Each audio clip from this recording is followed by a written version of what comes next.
Yeah, welcome back to the Project Kitfox channel. In this video, I don't really want to recap what I've done in the past as far as the Idaho flying. So this video is going to focus more on how the Yamaha APEX performed in the Idaho Backcountry compared to my Kitfox 5 with the Lycoming 0290 and some of the other Kitfoxes that I've flown around with in the backcountry. So follow along on this one. We're going to hit some of the strips and I'll do some narration over the top of the flying video to kind of explain how the APEX is performing and what my impression was.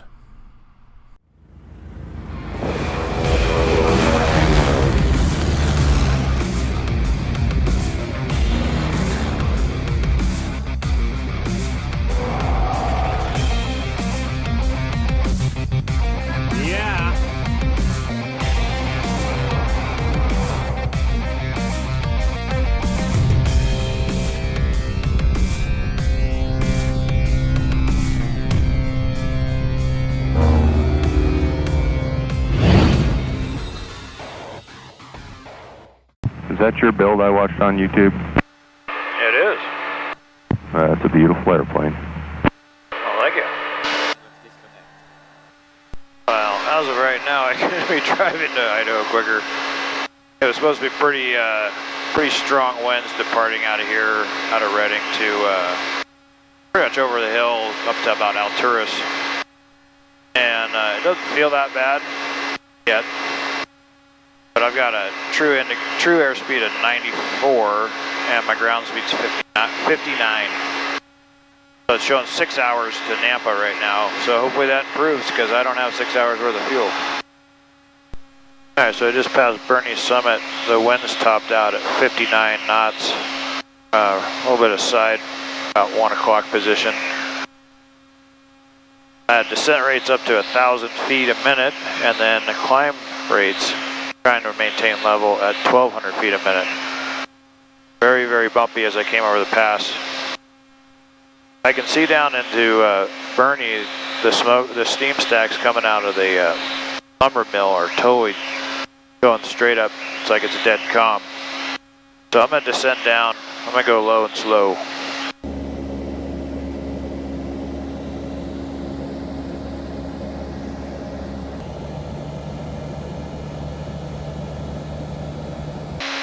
Now, every year for the past,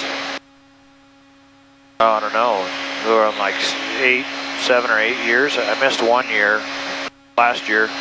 I've been going to Idaho in June with a group of friends, and we all kind of hang out in the backcountry for about anywhere from 4 days to a week. Fly around, check out all the spots, do some fishing, do some shooting, whatever's on the agenda. This is the first time taking the new airplane. That's why I missed it last year. I'd sold my other airplane, and this one wasn't quite ready. I could have gone with my dad in the 180, but I would have been so disappointed to be there, I think, without the new airplane that I decided not to go last year. I find that Idaho is kind of one of the benchmark proving grounds for a bush plane. None of the strips are really super short or difficult. Well, some of them are difficult. I actually have to say some are difficult. It's just the elevation, the density, altitude, and the terrain is what makes the backcountry of Idaho really interesting to fly and also very challenging to fly. I took my other plane there about 4 times, I think, 4 or 5 times, and I have a really good idea of what a Kitfox with a Lycoming 0290 on it will do in the backcountry. It's underpowered quite a bit. But every airplane, when you take it up to altitude, unless you have a turbo or supercharger to compensate, even then you're still going to see a performance decrease just because of the thinner air and the higher density altitude. But that one I felt like I was always more concerned about taking off than I was about landing anywhere. Like going into Vines, it's a relatively short strip for the elevation. It's about 1,100 feet. Only about 9 of it's usable right now, 900 feet. Coming out of it is the challenge there, or was. With this airplane, I think it'll be the other way around because I can take off way shorter than I can land. So that's true so far in the flying I've done, mostly down at sea level, some up around Reno, which is a similar density altitude up around High Sierra and stuff. And the power difference is huge. So having that available 160 horsepower is pretty significant. That's sea level horsepower. So if you take the compensation as you go up in elevation, like right now I'm at 7,300 feet and my available horsepower is 135 horsepower. So I've lost about 25 horsepower due to density altitude. But you'd also lose that with any engine that's not turbocharged. So my Lycoming, when it was 125 horse, you lose that 25 to 30 horsepower there, and you're down under 100 horsepower. So for an airplane that was designed to be lighter with a 100 horsepower power plant, once you get below 100 horsepower and you're heavy, it starts, really affecting the performance. Coming up on a ridge here, I'm going to get some bumps. So I'm looking forward to seeing how this airplane performs when we get in the backcountry. And I have a direct comparison, with my other Kitfox with a different power plant. It seems like no matter where I go, I'm always fighting a headwind, which is it's like Murphy's Law. It doesn't make sense that every time you go on a cross-country flight, you're flying into the headwind. You should get a tailwind every once in a while. You should. It's only fair. So out in the distance here, you can see the Alvord Desert. I decided to go ahead and make a stop here, take my 7 extra gallons that I had in the baggage compartment, go ahead and land and put it in the main tanks, just to be extra careful. You can see the yellow light on my panel. It just went off there. That was my EGT cluster. All 4 EGTs had failed on this leg, and I just put brand new ones on, so I was wondering what was going on. Maybe the plug had gotten too hot or something. After shutting down and refueling, when I start back up again, they worked fine for the rest of the trip, so I'm not quite sure what that was all about. Back in 2013, I made a trip out here to camp at the Alvord Desert, and I took a picture of my Kitfox 5, so I took the opportunity to try to duplicate the picture with the new airplane, and here's the results. I think it came out pretty good. Alright, I just stopped, landed on the Alvord Desert, put some fuel on. That should get me all the way to Nampa. Probably could have made it without it, but it'd be really dumb to run out of fuel with some in the back, so.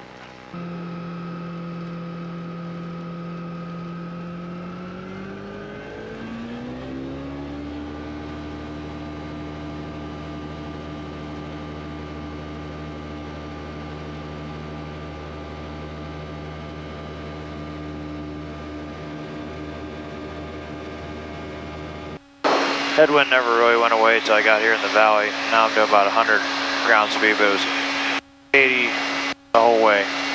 Just slow. I'm at almost 5 hours with the stop at Alvord, which wasn't more than about 20 minutes. So it was about, 4.5 on the hogs. Nampa traffic at 1050, turning left crosswind for 11 Nampa.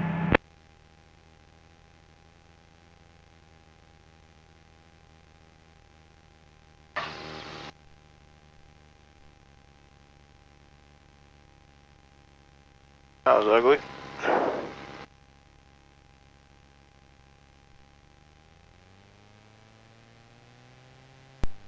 Alright, so taxiing out here at Nampa to head for Sulphur Creek. I texted Steve Henry while I was here, and he came out and had lunch with me, which was really cool. It's good to see Steve.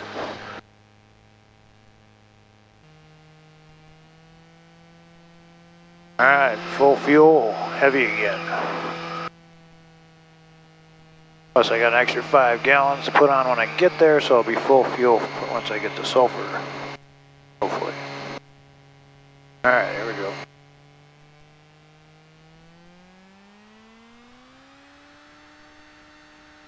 Hit Nampa traffic, Starbreeze 68540, going to line up away at 11 Nampa.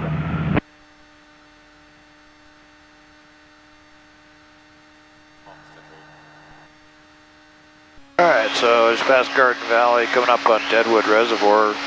About 18 minutes out from Sulphur. About 9,000. 6817 Duet, current stage for 10. Still bumpy. Only a 5 knot headwind right now, so a little bit better on the ground speed. Shouldn't have had 2 glasses of water and Coke for lunch though. Gotta be. Alright, so I approached from the south into the valley here. Just came over Morgan Ranch, turned westbound, and I'm flying in almost on a long final into Sulphur Creek. And you can see the fire damage that happened last year from this forest fire that was really devastating for this section of the backcountry.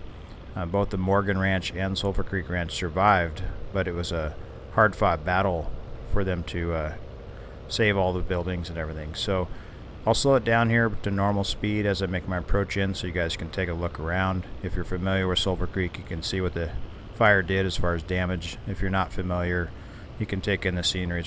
It's kind of a beautiful setting, even with the fire damage, just because of the difference in the colors, and you can really see the erratic behavior of the fire, how it kind of works its way through the forest and doesn't devastate everything. So I want to recap the performance of the Apex so far on this trip. This is the longest cross country I've done since I've completed the aircraft. So this was about, I think it worked out to be about a 5.7 hour day, and got a pretty good numbers on the average fuel burn, worked out to about 5.5 gallons an hour. Where with the Lycoming setup on the same trip, I was seeing, over the course of the evolution of that plane with the Grove gear on, I'd be somewhere around 7 gallons an hour. When I went to the TK1, it was up in the 8.5 gallons per hour range. Cruise speed was pretty similar because I do power back so much on this one, and with the NR prop not being a great cruise prop, I was still seeing that about 100 to 108 indicated, or true, actually up at altitude about true. Airspeed. Ground speed obviously suffered greatly on this particular trip because of the headwinds.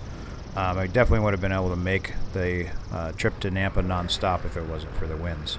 Where with the other plane, with the Lycoming, I would have absolutely had to stop in Lakeview for fuel. So far, the economy has been great.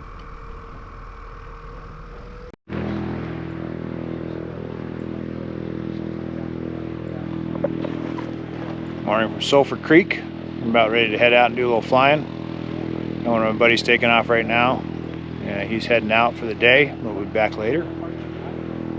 Stayed down in the cabins last night. Sulphur Creek is an amazing spot. We go flying with the King Katmai FX3 and a Kitfox 7.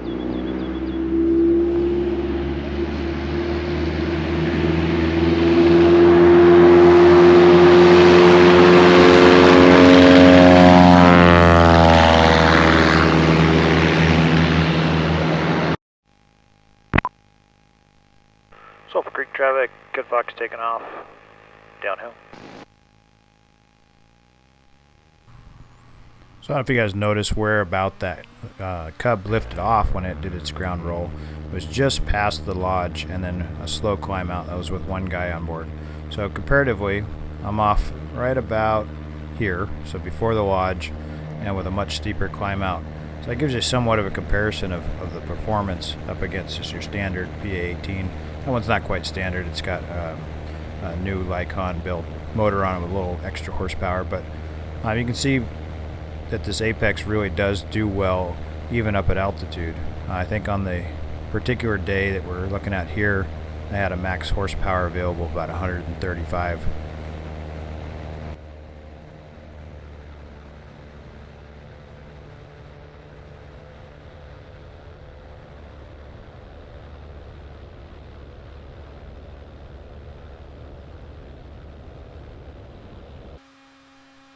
Not quite the rocket ship that it is when it's at sea level, but keep in mind we're density altitude, probably about 6,500 maybe today. So it's saying now I'm at about 7,000 feet and my max horsepower is 135 versus 160. So you lose about 25 horsepower at this elevation without a turbo. So that's kind of the reason I've been looking into doing a turbo project. Right now we're cruising down the middle fork of the Salmon River. From Sulphur, the next spot that has a strip is Morgan. Then you come down the river, there's a couple of private ones, and then you get to Indian Creek. And then between Indian Creek and Thomas Creek, there's a new one off of a little offshoot river called Marble. So that's where we're heading right now. Now, one of the things about flying this new plane with this engine in the backcountry is you can see the terrain here. There's not a lot of options if you do have engine trouble. Every so often we will come across a strip. There's a couple private ones coming up here off the left as we work our way down towards Indian Creek. I think this is Pistol Creek here off the left, and then the next one up will be Indian Creek. But that is something to be considered, that you're flying around in something that's conversion. That's something I did myself as far as this one-off engine installation, but it is something to be considered when flying in this rough terrain. But honestly, I felt real good behind the plane, or behind this engine. It ran great, didn't have any stumbles at all or any issues or anything to even be concerned about, other than that EGT gauge going out on the initial first leg of the trip. But after that, I haven't had any issue at all. So here I am lining up for Marble, which is that newer strip I was talking about. Really an awesome spot. It'd be a great place to camp. It's great river access. I've been kind of dying to get in here and spend a day fishing the river. In the turn to the left, Mike Ryan, the runway looks clear.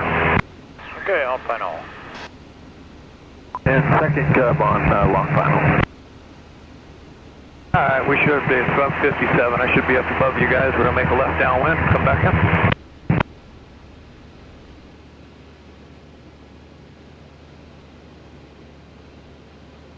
We got you guys in sight.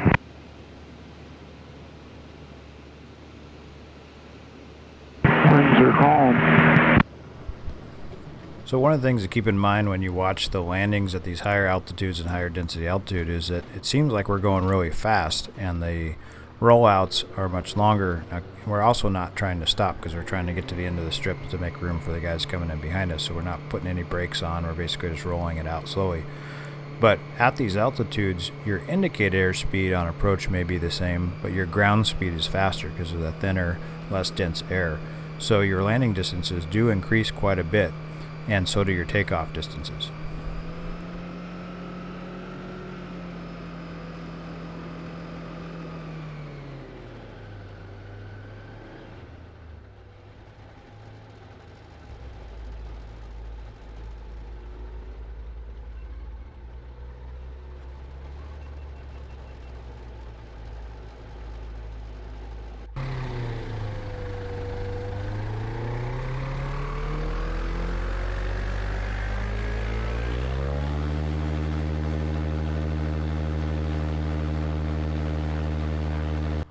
So this is a great comparison with my other Kitfox. So on this climb out here, there's a little hill we can see straight ahead that slopes from the right to the left down towards the creek.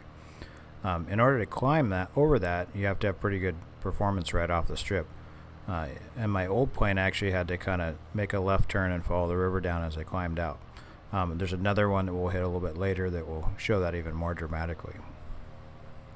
So I pulled this video from the 2020 trip. This is in the Kitfox 5 taking off out of Cougar, same spot. And you can see what I'm talking about as far as the way I had to climb out coming out of the strip. Much longer takeoff roll, and once lifted you can see those trees just ahead to the right. I had to go out towards the creek and around the trees and below the hillside that I just cleared in the Kitfox 7. So big difference in the way it climbs out at these elevations.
So here we are taking off out of Cougar, and again I was able to pull some old footage to compare the takeoff profile and the climb out profile between the Kitfox 7 on the left and the Kitfox 5 with the Lycoming power on the right. So again, you can see the takeoff rolls a little bit shorter on the Kitfox 7, and then you can really see the difference in the climb rate as we climb out here, having to go down the river, following the terrain on the right and just out climbing it on the left. It was really what I was always hoping to accomplish with this setup, was the horsepower to not worry about climb performance when we're up at these kind of density altitudes.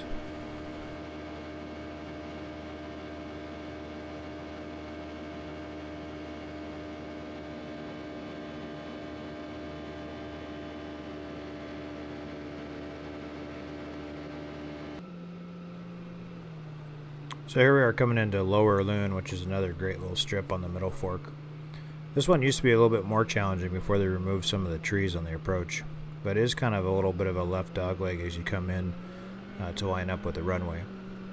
What I have found though is the landing performance isn't a whole lot different than the Kitfox 5.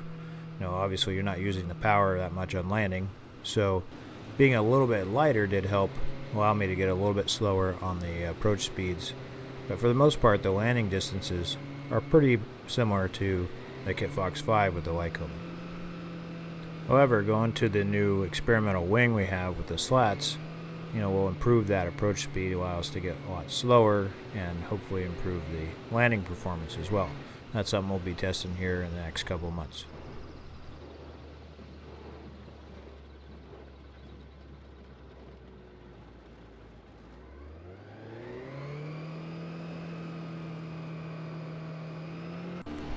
So I was able to go back and find some footage of me departing Lower Loon and the Kitfox 5. So here's a side-by-side comparison. First thing you'll note is that the new 7 with the APEX is off a lot sooner. The next thing that I'll point out is the deck angle. So you can see basically where the top of the dash is in reference to the horizon. You can just see I'm just climbing a lot steeper on the left here than on the right. But you can also watch as I climb out.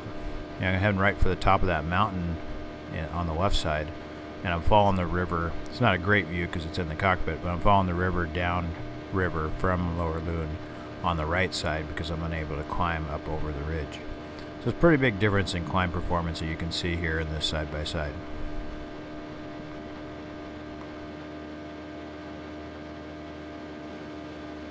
You got me, Oscar. I'm only doing 1200. 1200 is impressive.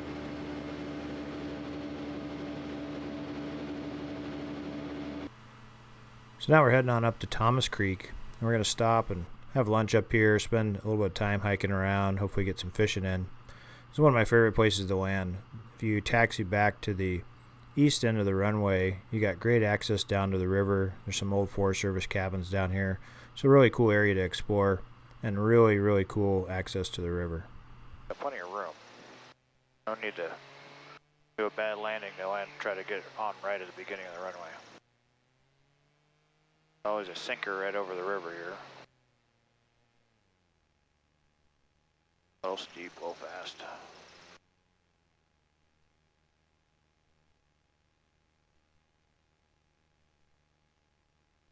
Oh, no sinker today.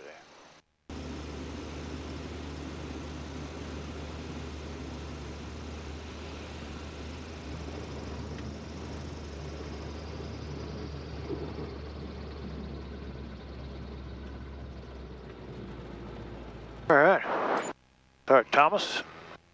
One of the things I've always wanted to do when we come on these trips I see the bridge you were talking about. is to take more time Sulphur Creek traffic, Katmai is... spend more time at each of these spots and kind of explore a little bit and do some fishing. So, that's what I'm going to do this time. So we're going to shut down, we're going to go down and have lunch down the river and go do some fly fishing.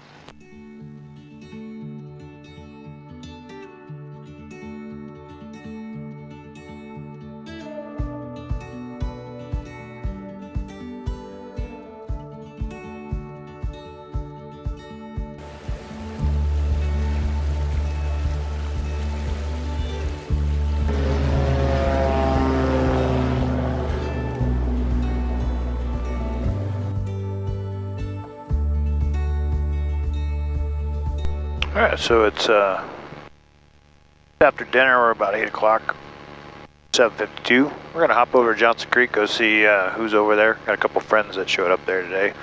Go say hi to, so we'll hop over, quick visit, and then back over here before it gets dark. Climbing up out of Sulphur Creek. We're going to head towards the landmark, then turn up the valley and go to Johnson Creek.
Brian, where are you going to park?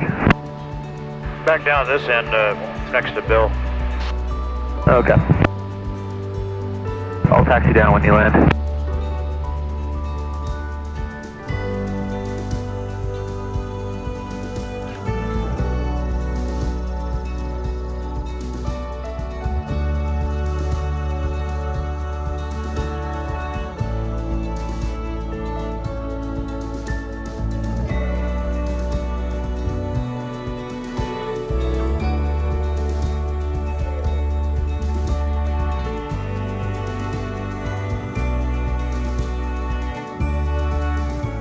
And Kitfox taking off to the north, Johnson Creek.